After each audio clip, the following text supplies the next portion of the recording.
اسی روحانی حسن کی بنا پر بعض نے سید عبد القادر جیلانی رضی اللہ عنہ کی نعت میں یہ شعر کہے ہیں۔ حاشیہ: فطرتاً بعض طبائع کو بعض طبائع سے مناسبت ہوتی ہے، اسی طرح میری روح اور سید عبد القادر کی روح کو خمیر فطرت سے باہم ایک مناسبت ہے، جس پر کشوف صحیحہ صریحہ سے مجھ کو اطلاع ملی ہے۔ اس بات پر 23 برس کے قریب زمانہ گزر گیا ہے کہ جب ایک رات مجھے خدا نے اطلاع دی کہ اس نے مجھے اپنے لیے اختیار کر لیا ہے، تب یہ عجیب اتفاق ہوا کہ اسی رات ایک بڑھیا کو خواب آئی جس کی عمر قریباً 80 برس کی تھی، اور اس نے صبح مجھ کو آ کر کہا کہ میں نے رات سید عبد القادر جیلانی رضی اللہ عنہ کو خواب میں دیکھا ہے، اور ساتھ ان کے ایک اور بزرگ تھے، اور دونوں سبز پوش تھے۔ رات کے پچھلے حصے کا وقت تھا۔ دوسرا بزرگ عمر میں ان سے کچھ چھوٹا تھا۔ پہلے انہوں نے ہماری جامع مسجد میں نماز پڑھی اور پھر مسجد کے باہر کے صحن میں نکل آئے، اور میں ان کے پاس کھڑی تھی۔ اتنے میں مشرق کی طرف سے ایک چمکتا ہوا ستارہ نکلا۔ تب اس ستارے کو دیکھ کر سید عبد القادر بہت خوش ہوئے اور ستارے کی طرف مخاطب ہو کر کہا، السلام علیکم، اور ایسا ہی ان کے رفیق نے السلام علیکم کہا، اور وہ ستارہ میں تھا۔ المومن یرا و یرا لہو۔ حاشیہ ختم۔ اسی روحانی حسن کی بنا پر بعض نے سید عبد القادر جیلانی رضی اللہ عنہ کی نعت میں یہ شعر کہے ہیں اور ان کو ایک نہایت درجہ حسین اور خوبصورت قرار دیا ہے، اور وہ اشعار یہ ہیں: ترک عجم چون زمئے عشق طرب کرد، غارت گریے کوفہ و بغداد و حلب کرد، صد لالہ رخ بود بصد حسن شگفتہ، نازان ہمارا زیر قدم کرد عجب کرد۔ اور شیخ سعدی علیہ الرحمہ نے بھی اس بارے میں ایک شعر کہا ہے جو حسن روحانی پر بہت منطبق ہوتا ہے، اور وہ یہ ہے: صورت گر دیبائے چین رو صورت زیباش بین، یا صورت برکش چونی یا توبہ کن صورت گری۔ اب یہ بھی یاد رہے کہ بندہ تو حسن معاملہ دکھلا کر اپنے صدق سے بھری ہوئی محبت ظاہر کرتا ہے، مگر خدا تعالیٰ اس کے مقابلہ پر حد ہی کر دیتا ہے۔ اس کی تیز رفتار کے مقابل پر برق کی طرح اس کی طرف دوڑتا چلا آتا ہے، اور زمین و آسمان سے اس کے لیے نشان ظاہر کرتا ہے، اور اس کے دوستوں کا دوست اور اس کے دشمنوں کا دشمن بن جاتا ہے۔ اور اگر 50 کروڑ انسان بھی اس کی مخالفت پر کھڑا ہو تو ان کو ایسا ذلیل اور بے دست و پا کر دیتا ہے جیسا کہ ایک مرا ہوا کیڑا، اور محض ایک شخص کی خاطر کے لیے ایک دنیا کو ہلاک کر دیتا ہے، اور اپنی زمین و آسمان کو اس کے خادم بنا دیتا ہے، اور اس کے کلام میں برکت ڈال دیتا ہے، اور اس کے تمام در و دیوار پر نور کی بارش کرتا ہے، اور اس کی پوشاک اور اس کی خوراک میں اور اس مٹی میں بھی جس پر اس کا قدم پڑتا ہے ایک برکت رکھ دیتا ہے، اور اس کو نامراد ہلاک نہیں کرتا، اور ہر ایک اعتراض جو اس پر ہو اس کا آپ جواب دیتا ہے۔ وہ اس کی آنکھیں ہو جاتا ہے جن سے وہ دیکھتا ہے،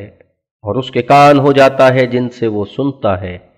اور اس کی زبان ہو جاتا ہے جس سے وہ بولتا ہے، اور اس کے پاؤں ہو جاتا ہے جن سے وہ چلتا ہے،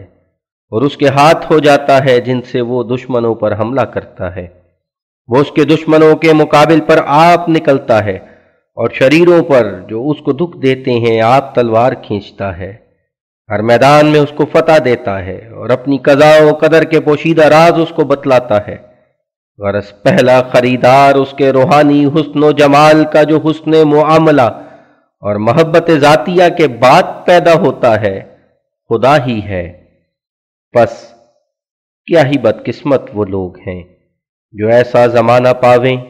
اور ایسا سورج ان پر طلوع کرے اور وہ تاریکی میں بیٹھے رہیں۔ بعض نادان یہ اعتراض بار بار پیش کرتے ہیں کہ محبوبان الہی کی یہ علامت ہے کہ ہر ایک دعا ان کی سنی جاتی ہے، اور جس میں یہ علامت نہیں پائی جاتی وہ محبوبان الہی میں سے نہیں ہے۔ حاشیہ: یاد رہے کہ مومن کے ساتھ خدا تعالیٰ دوستانہ معاملہ کرتا ہے اور چاہتا ہے کہ کبھی تو وہ مومن کے ارادے کو پورا کرے اور کبھی مومن اس کے ارادے پر راضی ہو جائے۔ بس ایک جگہ تو مومن کو مخاطب کر کے فرماتا ہے ادعونی استجب لکم، یعنی دعا کرو کہ میں تمہاری دعا قبول کروں گا۔ اس جگہ تو مومن کی خواہش پوری کرنا چاہتا ہے اور دوسری جگہ اپنی خواہش مومن سے منوانا چاہتا ہے، جیسا کہ فرماتا ہے وَلَنَبْلُوَنَّكُمْ بِشَيْءٍ مِّنَ الْخَوْفِ وَالْجُوعِ وَنَقْصٍ مِّنَ الْأَمْوَالِ وَالْأَنفُسِ وَالثَّمَرَاتِ وَبَشِّرِ الصَّابِرِينَ الَّذِينَ إِذَا أَصَابَتْهُمْ مُصِيبَةٌ قَالُوا إِنَّا لِلَّهِ وَإِنَّا إِلَيْهِ راجعون۔ البقرہ آیت 156-157۔ افسوس کہ نادان آدمی صرف ایک پہلو کو دیکھتا ہے اور دونوں پہلوؤں پر نظر نہیں ڈالتا۔ حاشیہ ختم۔ مگر افسوس کہ یہ لوگ منہ سے تو ایک بات نکال لیتے ہیں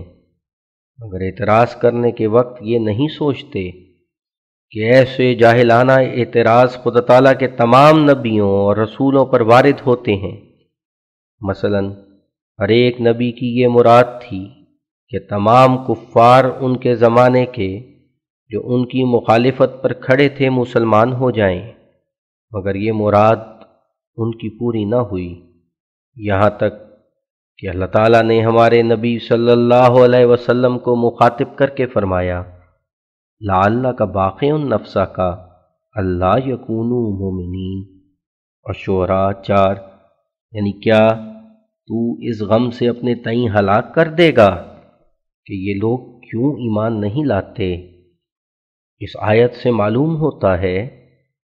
کیا حضرت صلی اللہ علیہ وسلم کفار کے ایمان لانے کے لیے اس قدر جاں کاہی اور سوز و گداز سے دعا کرتے تھے کہ اندیشہ تھا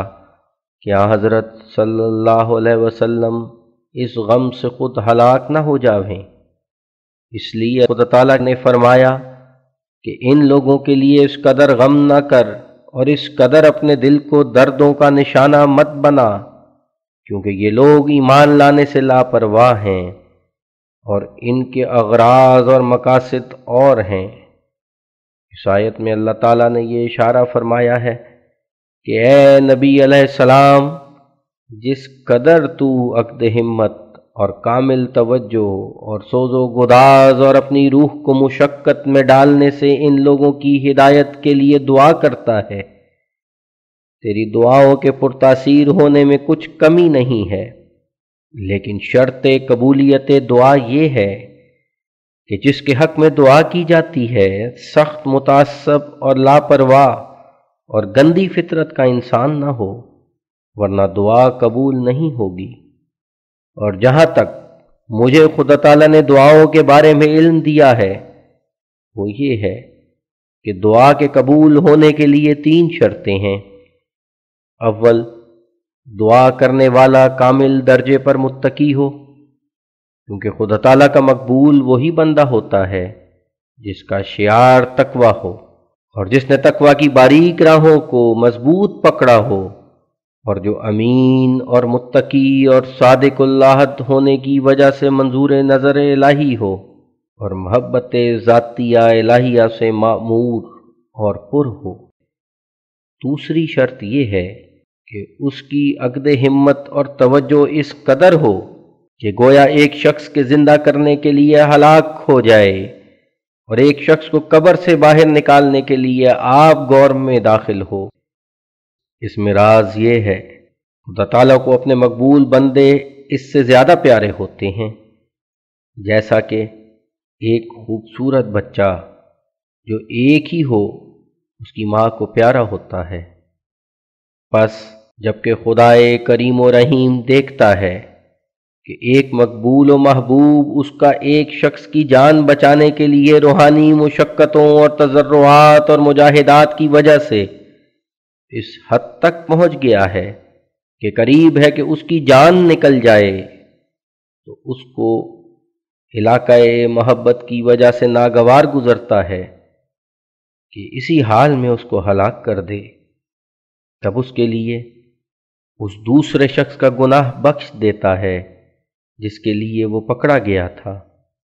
بس اگر وہ کسی مہلک بیماری میں گرفتار ہے یا اور کسی بلا میں اسیر و لاچار ہے تو اپنی قدرت سے ایسے اسباب پیدا کر دیتا ہے جس سے رہائی ہو جائے، اور بسا اوقات اس کا ارادہ ایک شخص کے قطعی طور پر ہلاک کرنے یا برباد کرنے پر قرار یافتہ ہوتا ہے، لیکن جب ایک مصیبت زدہ کی خوش قسمتی سے ایسا شخص پردرد تضرعات کے ساتھ درمیان میں آ پڑتا ہے جس کو حضرت عزت میں وجاہت ہے، تو وہ مثل مقدمہ جو سزا دینے کے لیے مکمل اور مرتب ہو چکی ہے چاک کرنی پڑتی ہے، کیونکہ اب بات اغیار سے یار کی طرف منتقل ہو جاتی ہے، اور یہ کیوں کر ہو سکے کہ خدا اپنے سچے دوستوں کو عذاب دے۔ تیسری شرط استجابت دعا کے لیے ایک ایسی شرط ہے جو تمام شرطوں سے مشکل تر ہے، کیونکہ اس کا پورا کرنا خدا کے مقبول بندوں کے ہاتھ میں نہیں بلکہ اس شخص کے ہاتھ میں ہے جو دعا کرانا چاہتا ہے، اور وہ یہ ہے کہ نہایت صدق اور کامل اعتقاد اور کامل یقین اور کامل ارادت اور کامل غلامی کے ساتھ دعا کا خواہاں ہو، اور یہ دل میں فیصلہ کر لے کہ اگر دعا قبول بھی نہ ہو تاہم اس اعتقاد اور ارادت میں فرق نہیں آئے گا، اور دعا کرانا آزمائش کے طور پر نہ ہو بلکہ سچے اعتقاد کے طور پر ہو، اور نہایت نیاز مندی سے اس کے دروازے پر گرے، اور جہاں تک اس کے لیے ممکن ہے مال سے، خدمت سے، ہر ایک طور کی اطاعت سے ایسا قرب پیدا کرے کہ اس کے دل کے اندر داخل ہو جائے، اور بائیں ہما نہایت درجے پر نیک زن ہو اور اس کو نہایت درجے کا متقی سمجھے، اور اس کی مقدس شان کے برخلاف ایک خیال بھی دل میں لانا کفر خیال کرے، اور اس قسم کی طرح طرح کی جانثاری دکھلا کر سچے اعتقاد کو اس پر ثابت اور روشن کر دے، اور اس کی مثل دنیا میں کسی کو بھی نہ سمجھے، اور جان سے، مال سے، آبرو سے اس پر فدا ہو جائے، اور کوئی کلمہ کسر شان کا کسی پہلو سے اس کی نسبت زبان پر نہ لائے اور نہ دل میں، اور اس بات کو اس کی نظر میں بپایۂ ثبوت پہنچا دے کہ در حقیقت وہ ایسا ہی معتقد اور مرید ہے، اور بہیں ہما صبر سے انتظار کرے، اور اگر 50 دفعہ بھی اپنے کام میں نامراد رہے پھر بھی اعتقاد اور یقین میں سست نہ ہو، کیونکہ یہ قوم سخت نازک دل ہوتی ہے اور ان کی فراست چہرے کو دیکھ کر پہچان سکتی ہے کہ یہ شخص کس درجے کا اخلاص رکھتا ہے، اور یہ قوم باوجود نرم دل ہونے کے نہایت بے نیاز ہوتی ہے۔ ان کے دل خدا نے ایسے بے نیاز پیدا کیے ہیں کہ متکبر اور خود غرض اور منافق طبع انسان کی کچھ پرواہ نہیں کرتے۔ اس قوم سے وہی لوگ فائدہ اٹھاتے ہیں جو اس قدر غلامانہ اطاعت ان کی اختیار کرتے ہیں کہ گویا مر ہی جاتے ہیں، مگر وہ شخص جو قدم قدم پر بدظنی کرتا ہے اور دل میں کوئی اعتراض رکھتا ہے اور پوری محبت اور ارادت نہیں رکھتا، وہ بجائے فائدہ کے ہلاک ہوتا ہے۔ اب ہم اس تقریر کے بعد کہتے ہیں کہ یہ جو اللہ تعالیٰ نے مومن کے وجود روحانی کے مراتب ستہ بیان کر کے ان کے مقابل پر وجود جسمانی کے مراتب ستہ دکھلائے ہیں، یہ ایک علمی معجزہ ہے، اور جس قدر کتابیں دنیا میں کتب سماوی کہلاتی ہیں یا جن حکیموں نے نفس اور الہیات کے بارے میں تحریریں کی ہیں اور یا جن لوگوں نے صوفیوں کی طرز پر معارف کی کتابیں لکھی ہیں، کسی کا ذہن ان میں سے اس بات کی طرف سبقت نہیں لے گیا کہ یہ مقابلہ جسمانی اور روحانی وجود کا دکھلاتا۔ اگر کوئی شخص میرے اس دعوے سے منکر ہو اور اس کا گمان ہو کہ یہ مقابلہ روحانی اور جسمانی کسی اور نے بھی دکھلایا ہے، تو اس پر واجب ہے کہ اس علمی معجزے کی نظیر کسی اور کتاب میں سے پیش کر کے دکھلاوے۔ اور میں نے تو توریت اور انجیل اور ہندوؤں کے وید کو بھی دیکھا ہے، مگر میں سچ سچ کہتا ہوں کہ اس قسم کا علمی معجزہ میں نے بجز قرآن شریف کے کسی کتاب میں نہ پایا۔ اور صرف اسی معجزہ پر حصر نہیں، بلکہ تمام قرآن شریف ایسے ہی علمی معجزات سے پر ہے جن پر ایک عقل مند نظر ڈال کر سمجھ سکتا ہے کہ یہ اسی خدائے قادر مطلق کا کلام ہے جس کی قدرتیں زمین و آسمان کی مصنوعات میں ظاہر ہیں۔ وہی خدا جو اپنی باتوں اور کاموں میں بے مثل و مانند ہے۔ پھر جب ہم ایک طرف ایسے معجزات قرآن شریف میں پاتے ہیں اور دوسری طرف حضرت صلی اللہ علیہ وسلم کی امیت کو دیکھتے ہیں اور اس بات کو اپنے تصور میں لاتے ہیں کہ آپ نے ایک حرف بھی کسی استاد سے نہیں پڑھا تھا اور نہ آپ نے طبی اور فلسفہ سے کچھ حاصل کیا تھا، بلکہ آپ ایک ایسی قوم میں پیدا ہوئے تھے کہ جو سب کی سب امی اور ناخواندہ تھی اور ایک وحشیانہ زندگی رکھتی تھی، اور وہیں ہم اپنے والدین کی تربیت کا زمانہ بھی نہیں پایا تھا۔ وہ ان سب باتوں کو مجموعی نظر کے ساتھ دیکھنے سے قرآن شریف کے من جانب اللہ ہونے پر ایک ایسی چمکتی ہوئی بصیرت ہمیں ملتی ہے، اور اس کا علمی معجزہ ہونا ایسے یقین کے ساتھ ہمارے دل میں بھر جاتا ہے کہ گویا ہم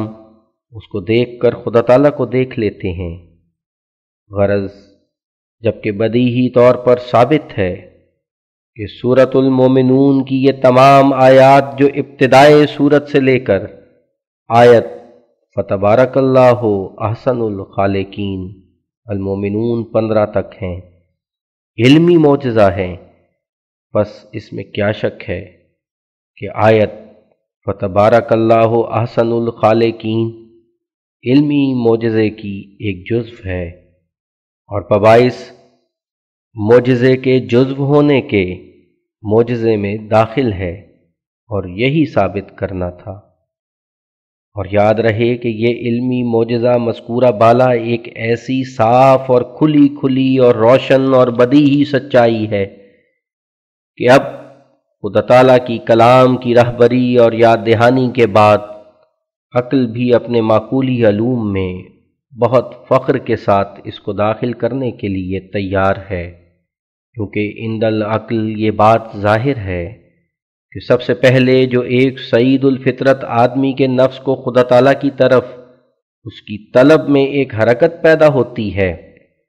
وہ خشوع اور انکسار ہے۔ اور خشوع سے مراد یہ ہے کہ خدا تعالیٰ کے لیے فروتنی اور تواضع اور تضرع کی حالت اختیار کی جائے،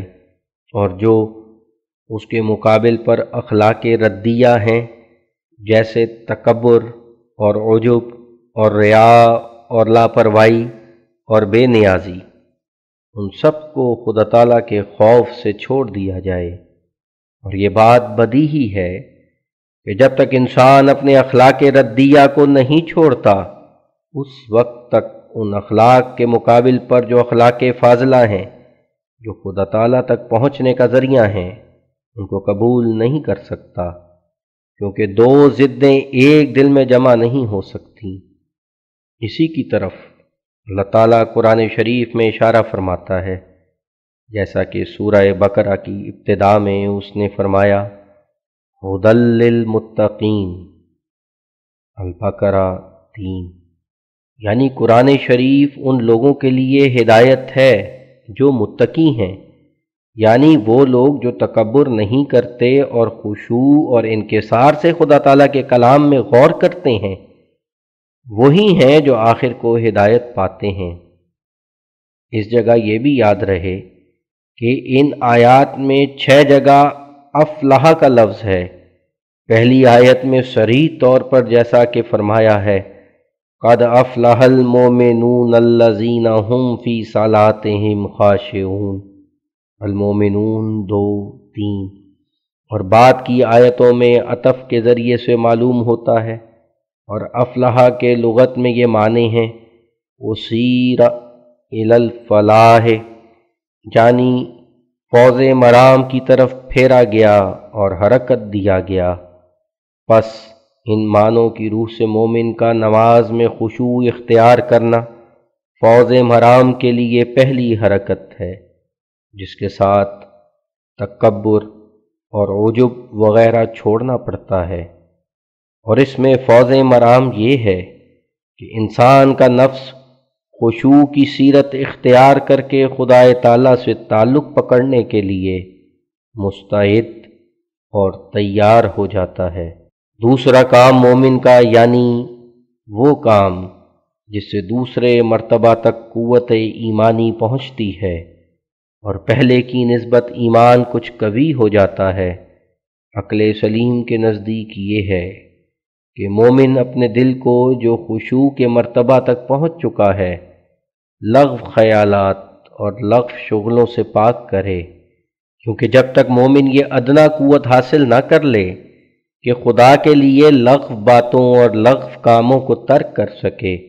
جو کچھ بھی مشکل نہیں اور صرف گناہ بے لذت ہے، اس وقت تک یہ طمع خام ہے کہ مومن ایسے کاموں سے دست بردار ہو سکے جن سے دست بردار ہونا نفس پر بہت بھاری ہے اور جن کے ارتکاب میں نفس کو کوئی فائدہ یا لذت ہے۔ بس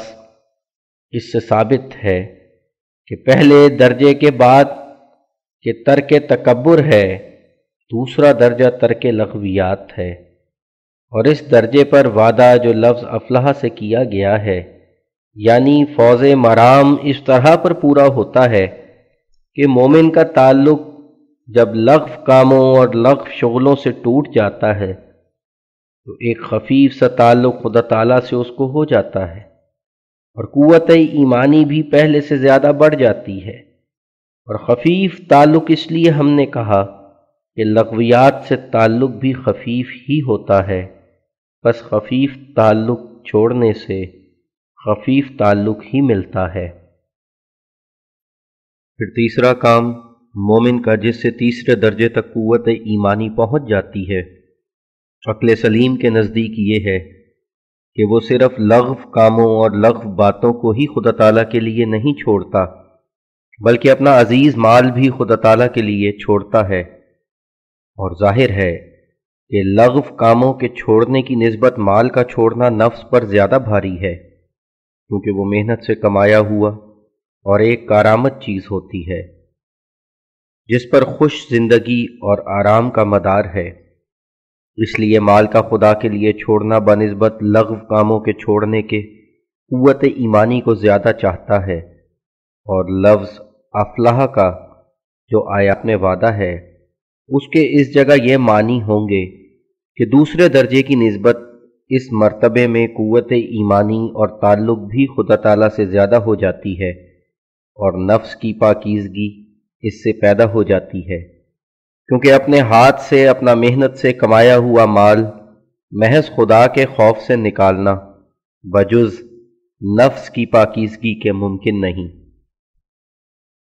پھر چوتھا کام مومن کا جس سے چوتھے درجے تک قوت ایمانی پہنچ جاتی ہے، عقل سلیم کے نزدیک یہ ہے کہ وہ صرف مال کو خدا تعالیٰ کی راہ میں ترک نہیں کرتا، بلکہ وہ چیز جس سے وہ مال سے بھی بڑھ کر پیار کرتا ہے، یعنی شہوات نفسانیہ، ان کا وہ حصہ جو حرام کے طور پر ہے چھوڑ دیتا ہے۔ ہم بیان کر چکے ہیں کہ ہر ایک انسان اپنی شہوات نفسانیہ کو طبعاً مال سے عزیز تر سمجھتا ہے اور مال کو ان کی راہ میں فدا کرتا ہے۔ بس بلا شبہ مال کے چھوڑنے سے خدا کے لیے شہوات کو چھوڑنا بہت بھاری ہے، اور لفظ افلاح جو اس آیت سے بھی تعلق رکھتا ہے اس کے اس جگہ یہ معنی ہے کہ جیسے شہوات نفسانیہ سے انسان کو طبعاً شدید تعلق ہوتا ہے، ایسا ہی ان کے چھوڑنے کے بعد وہی شدید تعلق خدا تعالیٰ سے ہو جاتا ہے، کیونکہ جو شخص کوئی چیز خدا تعالیٰ کی راہ میں کھوتا ہے اس سے بہتر پا لیتا ہے۔ لطف او ترک طالبان نکند، کسب کار رهش زیان نکند. هر که آن راه جست یافته است، تافت آن رو که سر نتافته است. پھر پانچواں کام مومن کا جس سے پانچویں درجے تک قوت ایمانی پہنچ جاتی ہے، عند العقل یہ ہے کہ صرف ترک شہوات نفس ہی نہ کرے بلکہ خدا کی راہ میں خود نفس کو ہی ترک کر دے اور اس کے فدا کرنے پر تیار رہے، یعنی نفس جو خدا کی امانت ہے اسی مالک کو واپس دے دے، اور نفس سے صرف اس قدر تعلق رکھے جیسا کہ ایک امانت سے تعلق ہوتا ہے، اور دقائق تقوی ایسے طور پر پورا کرے گویا اپنے نفس اور مال اور تمام چیزوں کو خدا کی راہ میں وقف کر چکا ہے۔ حاشیہ: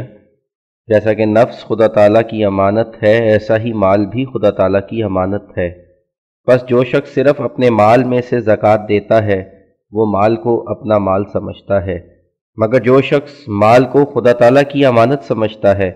وہ اپنے تمام مال کو خدا تعالیٰ کا مال جانتا ہے اور ہر ایک وقت خدا کی راہ میں دیتا ہے، گو کوئی زکوٰۃ اس پر واجب نہ ہو۔ حاشیہ ختم۔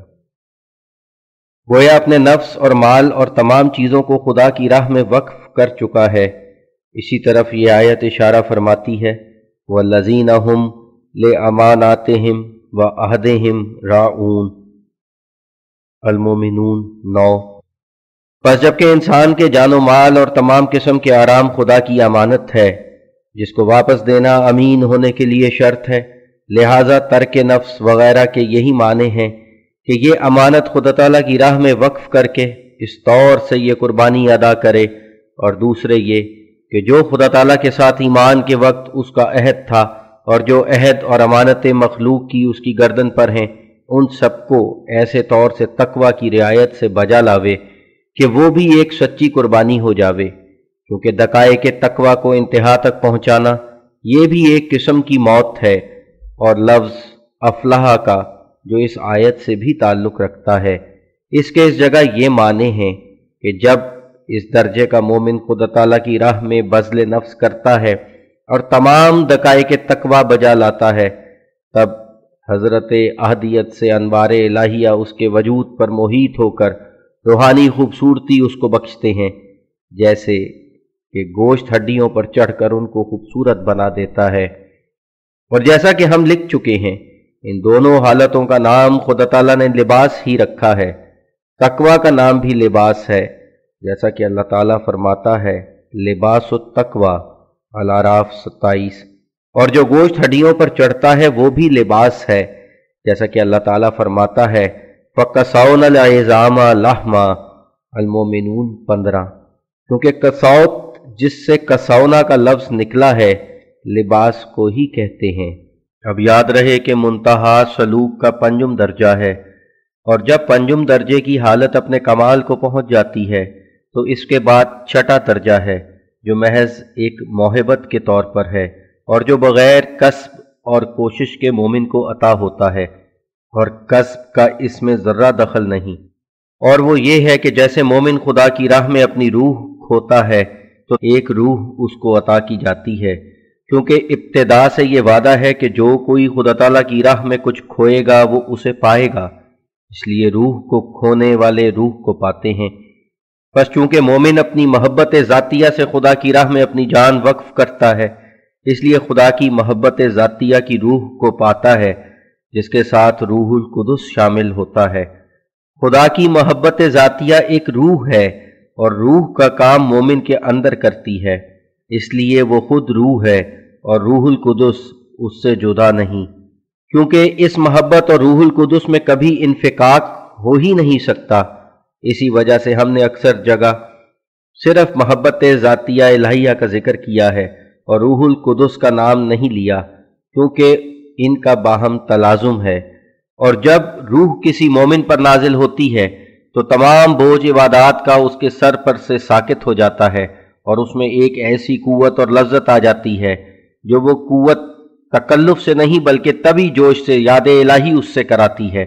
اور عاشقانہ جوش اس کو بخشتی ہے۔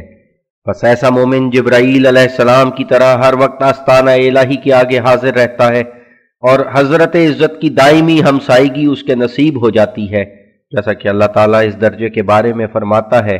والذین هم علی صلواتہم یحافظون المومنون 10،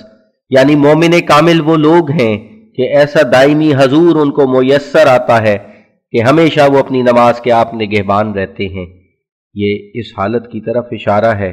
کہ اس درجے کا مومن اپنی روحانی بقا کے لیے نماز کو ایک ضروری چیز سمجھتا ہے اور اس کو اپنی غذا قرار دیتا ہے جس کے بغیر وہ جی ہی نہیں سکتا۔ یہ درجہ بغیر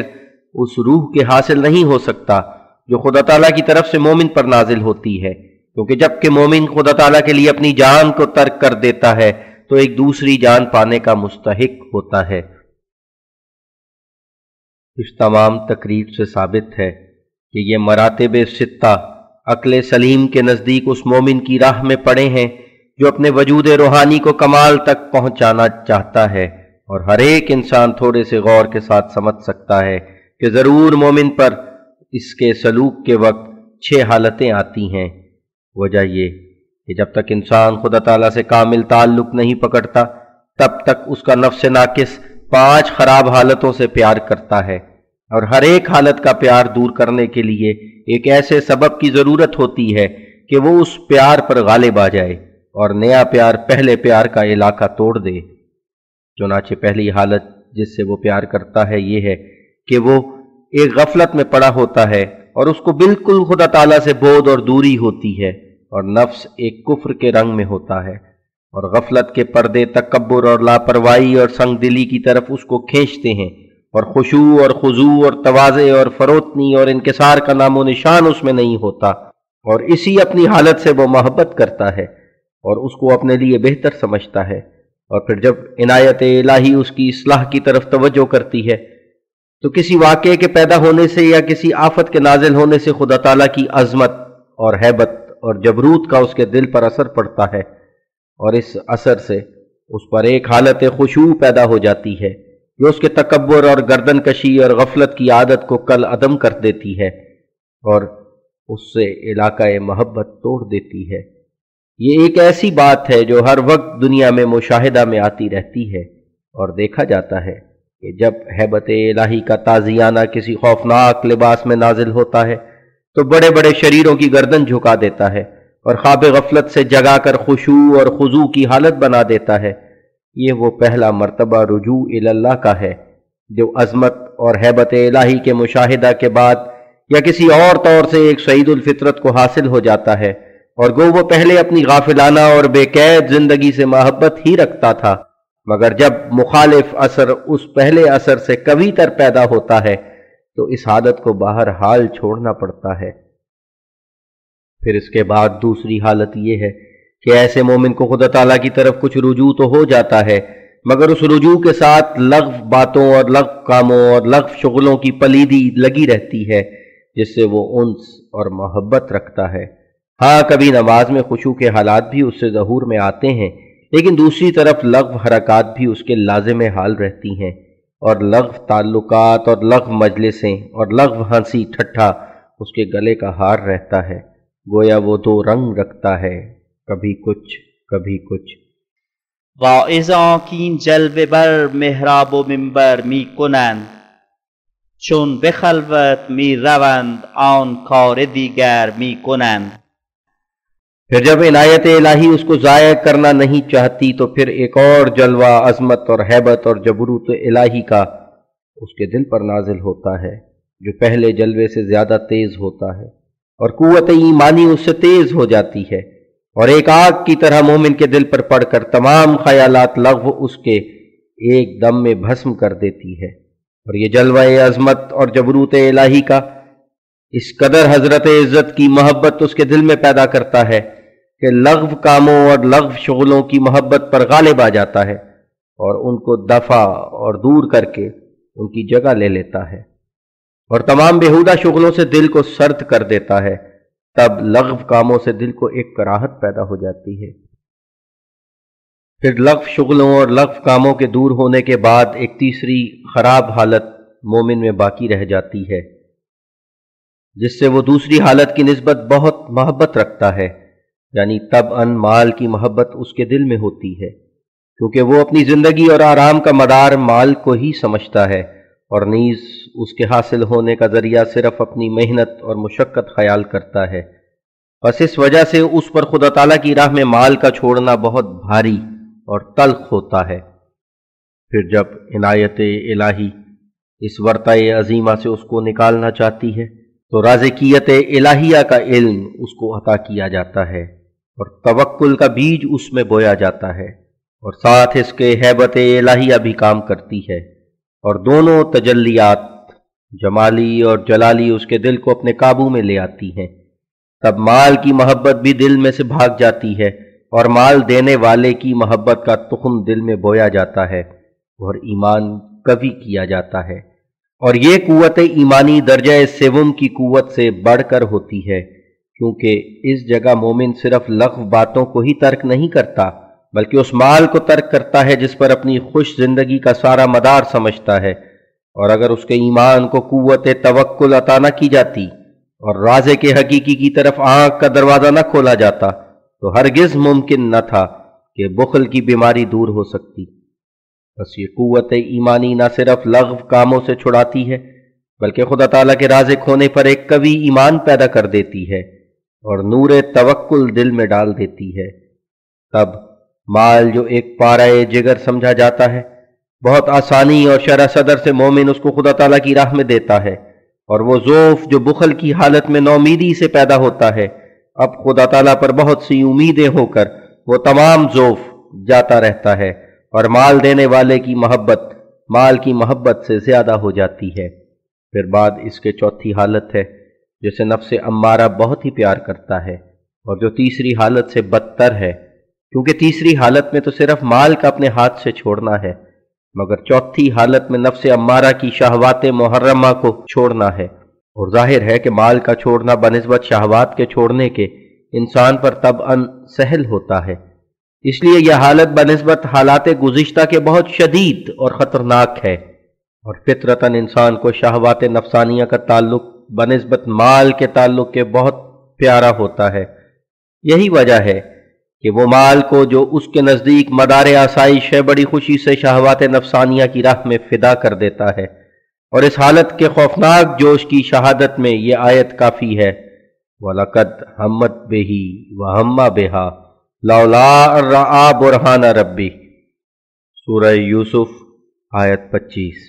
یعنی یہ ایسا موزور جوش ہے کہ اس کا فرو ہونا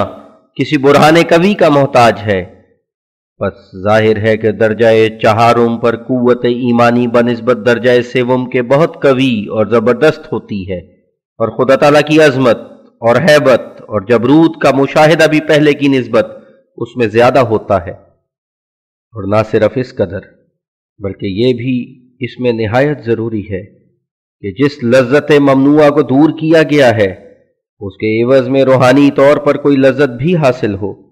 اور جیسا کہ بخل کے دور کرنے کے لیے خدا تعالیٰ کی رازقیت پر قوی ایمان درکار ہے، اور خالی جیب ہونے کی حالت میں ایک قوی توکل کی ضرورت ہے تا بخل بھی دور ہو اور غیبی فتوح پر امید بھی پیدا ہو جائے، ایسا ہی شہوات ناپاک نفسانیہ کے دور کرنے کے لیے اور آتش شہوت سے مخلصی پانے کے لیے اس آگ کے وجود پر قوی ایمان ضروری ہے جو جسم اور روح دونوں کو عذاب شدید میں ڈالتی ہے،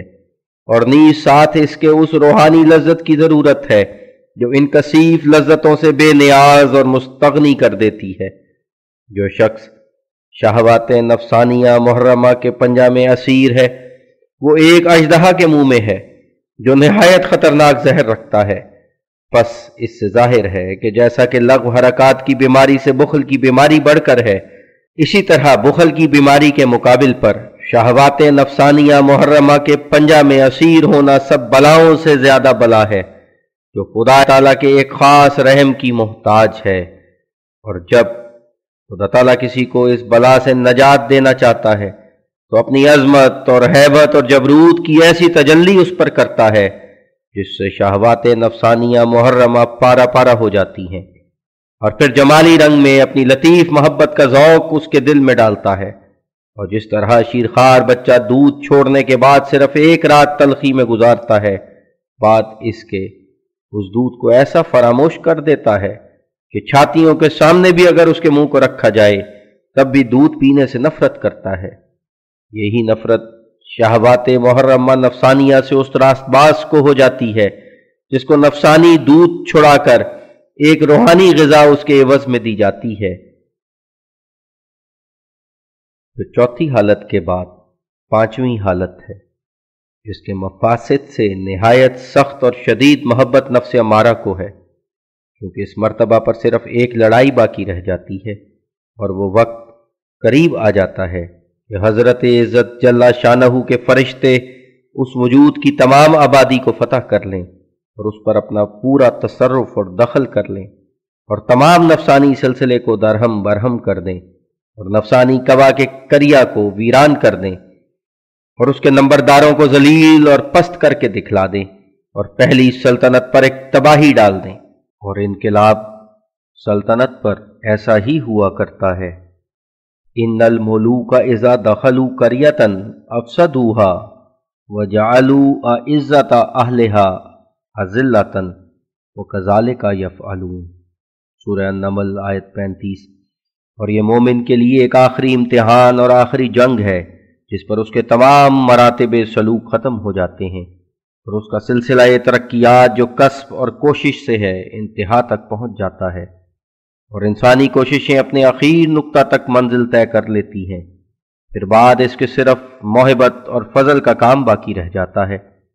جو خلق آخر کے متعلق ہے۔ اور یہ پانچویں حالت چوتھی حالت سے مشکل تر ہے، کیونکہ چوتھی حالت میں تو صرف مومن کا کام یہ ہے کہ شہوات محرمہ نفسانیہ کو ترک کرے، مگر پانچویں حالت میں مومن کا کام یہ ہے کہ نفس کو بھی ترک کر دے اور اس کو خدا تعالیٰ کی امانت سمجھ کر خدا تعالیٰ کی طرف واپس کرے،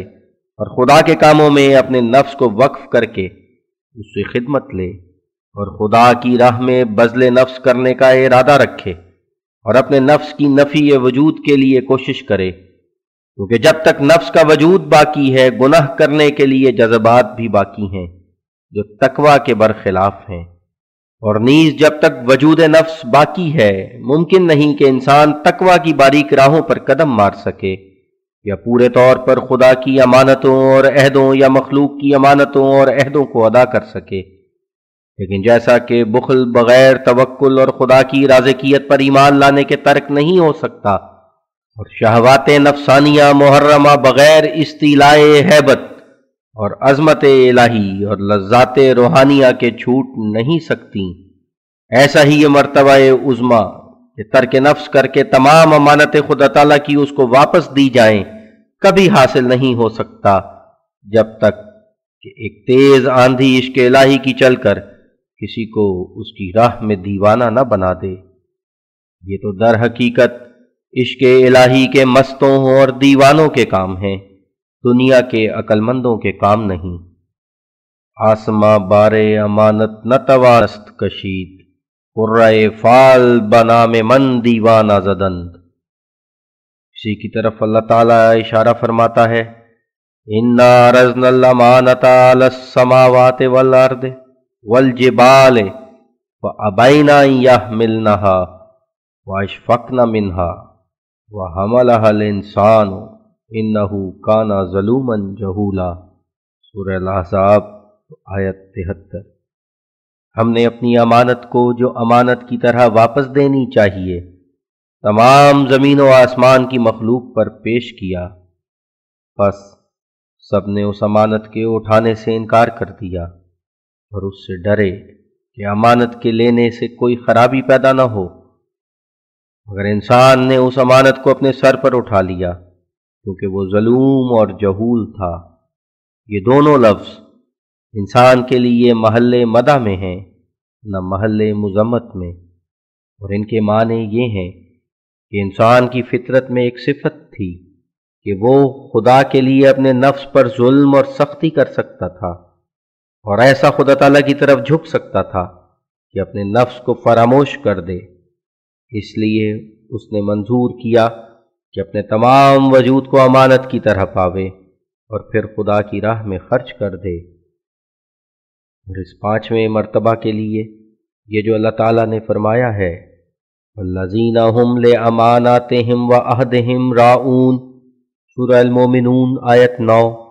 یعنی مومن وہ ہیں جو اپنی امانتوں اور عہدوں کی رعایت رکھتے ہیں، یعنی ادائے امانت اور ایفائے عہد کے بارے میں کوئی دقیقہ تقوی اور احتیاط کا باقی نہیں چھوڑتے۔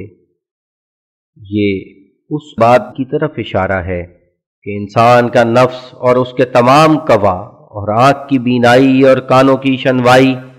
اور زبان کی گویائی اور ہاتھوں پیروں کی قوت، یہ سب خدا تعالیٰ کی امانتیں ہیں جو اس نے دی ہیں، اور جس وقت وہ چاہے اپنی امانتوں کو واپس لے سکتا ہے۔ بس ان تمام امانتوں کا رعایت رکھنا یہ ہے کہ باریک در باریک تقوی کی پابندی سے خدا تعالیٰ کی خدمت میں نفس اور اس کے تمام قوا اور جسم اور اس کے تمام قوا اور جوارے کو لگایا جائے، اس طرح پر کہ گویا یہ تمام چیزیں اس کی نہیں بلکہ خدا کی ہو جائیں، اور اس کی مرضی سے نہیں بلکہ خدا کی مرضی کے موافق ان تمام قوا اور اعضاء کا حرکت اور سکون ہو، اور اس کا ارادہ کچھ بھی نہ رہے بلکہ خدا کا ارادہ ان میں کام کرے، اور خدا تعالیٰ کے ہاتھ میں اس کا نفس ایسا ہو جیسا کہ مردہ زندہ کے ہاتھ میں ہوتا ہے، اور یہ خود رائی سے بے دخل ہو، اور خدا تعالیٰ کا پورا تصرف اس کے وجود پر ہو جائے، یہاں تک کہ اسی سے دیکھے اور اسی سے سنے اور اسی سے بولے اور اسی سے حرکت یا سکون کرے، اور نفس کی دقیق در دقیق آلائشیں جو کسی خوردبین سے بھی نظر نہیں آ سکتی دور ہو کر فقط روح رہ جائے۔ غرض مہیمنت خدا کی اس پر احاطہ کر لے اور اپنے وجود سے اس کو کھو دے، اور اس کی حکومت اپنے وجود پر کچھ نہ رہے اور سب حکومت خدا کی ہو جائے، اور نفسانی جوش سب مفقود ہو جائیں اور الوہیت کے ارادے اس کے وجود میں جوش زن ہو جائیں۔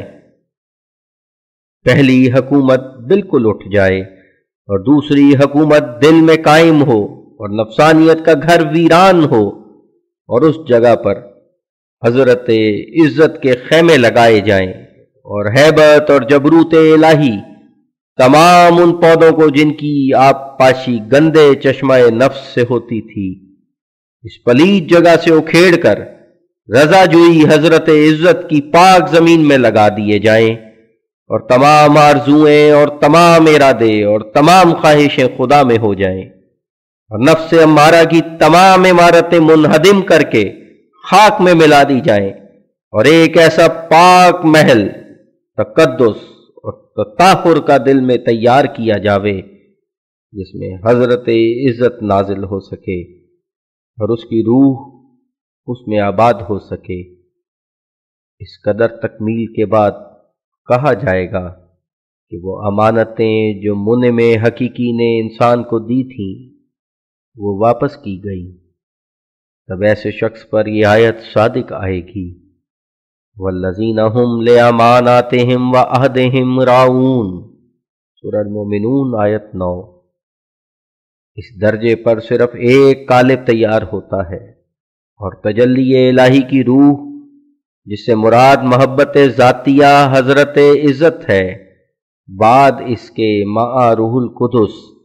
ایسے مومن کے اندر داخل ہوتی اور نئی حیات اس کو بخشتی ہے اور ایک نئی قوت اس کو عطا کی جاتی ہے۔ اور اگرچہ یہ سب کچھ روح کے اثر سے ہی ہوتا ہے، لیکن ہنوز روح مومن سے صرف ایک تعلق رکھتی ہے اور ابھی مومن کے دل کے اندر آباد نہیں ہوتی۔ پھر بعد اس کے وجود روحانی کا مرتبہ ششم ہے۔ یہ وہی مرتبہ ہے جس میں مومن کی محبت ذاتیہ اپنے کمال کو پہنچ کر اللہ جل شانہ کی محبت ذاتیہ کو اپنی طرف کھینچتی ہے۔